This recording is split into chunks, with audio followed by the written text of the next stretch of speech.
Guys, so hindi na lang po pansinin itong nilo ko po kasi po ginungan ko po siya ng Q-Tix. So ayun, ganyan siya, nilagay ko siya ng colorless.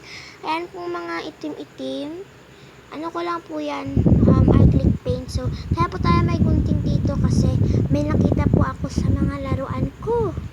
Wait lang, kunin ko lang siya. Ito, hindi ko alam kung ano to, alkansya ba to?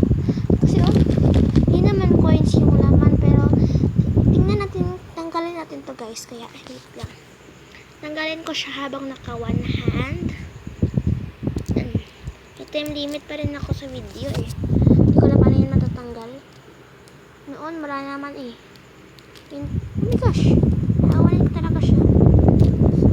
Pinupulit ko na siya guys, pero nahihirapan talaga ako dahil naka one hand lang ako. Kaya huwag na lang po pasilin yung aking paa. Kasi parang na lang po yung silbing magtutulong sa akin. Yes. Uy. Wait lang ha. Malapit na maubos yung aking time limit.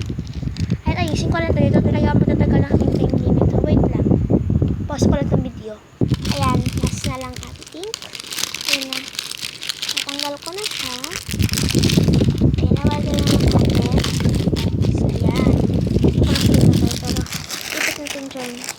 Dyan pala ako yung play area ko. Guys, medyo madumi ba siya?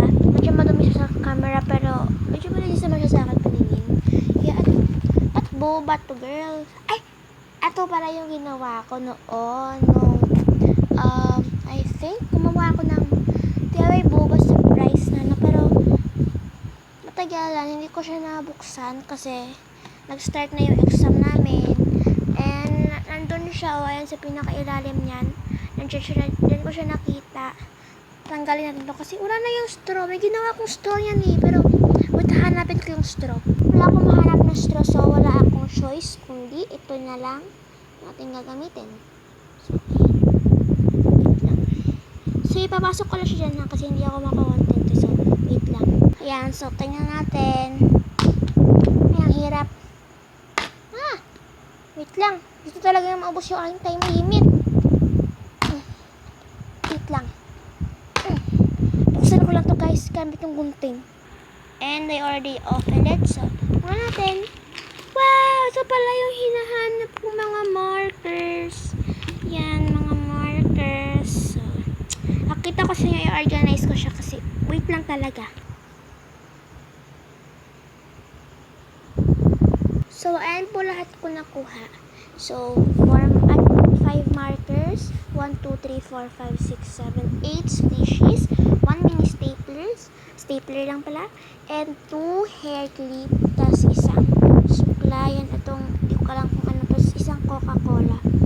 And lang po lahat yung nakuha ko, pero talaga naman, gagawa ko ng DIY paper dyan, pero piprint ko yan sa printer ng pinsan ko, so, yan. So, and guys, thank you for watching guys, and hope na magkaka 100 subscribers ako, mga ilang days na lang, kaya, bye bye guys, please subscribe and like my video, bye bye!